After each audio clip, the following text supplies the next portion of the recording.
going to talk about KPIs. KPIs are key performance indicators. I'm back in the Start Center, and you can see I don't have any KPIs set up.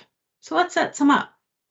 On the right side of the KPI section is the gear, which is the personalize button.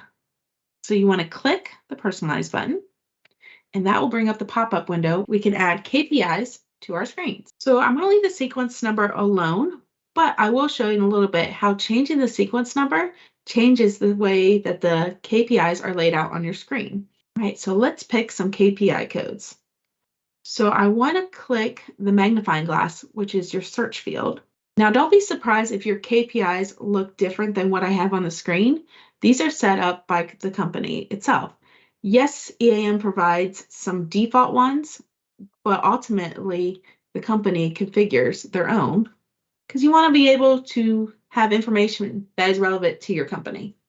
So I want to pick the inventory value. So I want to look down and go, all right, I'm in the organization CIL inventory value. So I highlight and then I click OK. Now auto refresh is great because that will keep the information up to date. So if my clerk is receiving in purchase orders or issuing out parts or returning parts back to inventory, that inventory number is accurate at that point.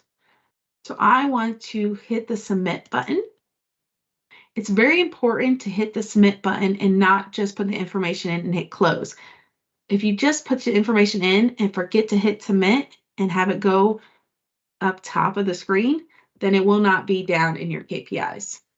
All right, we're going to do a couple more to just show that you can do multiple KPIs. I want to click on the search bar field again, and then I want to find labor hours reported this month. Click OK. Again, I want to auto refresh. That way I don't have to go back to the screen and refresh every time that I look at the number. Okay, and we're going to do one more, which is PM compliance. And you can do as many or as little as you want. You can add and remove at any point.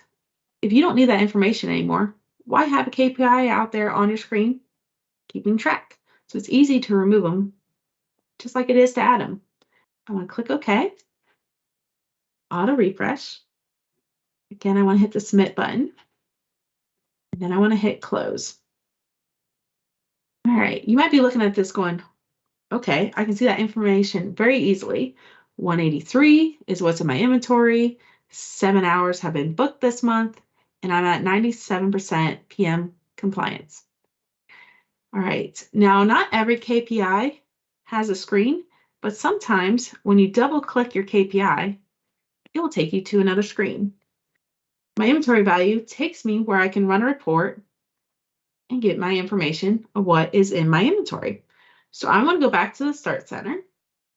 So you want to click the down button and click Start Center. All right.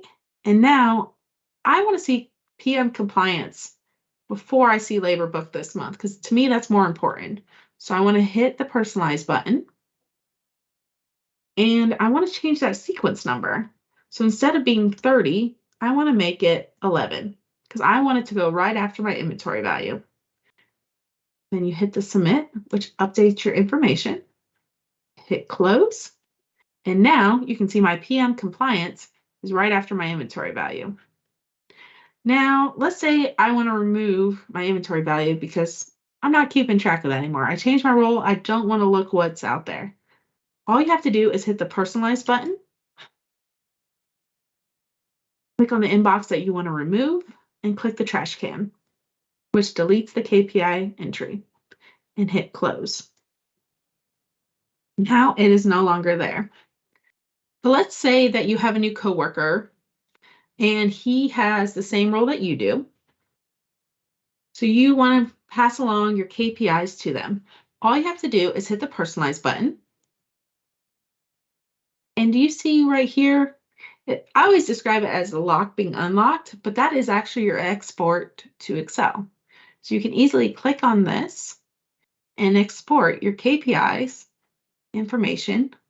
All you have to do is open, and you can easily see what KPI codes that you have and pass that information for them so they can set up their screen to look like yours.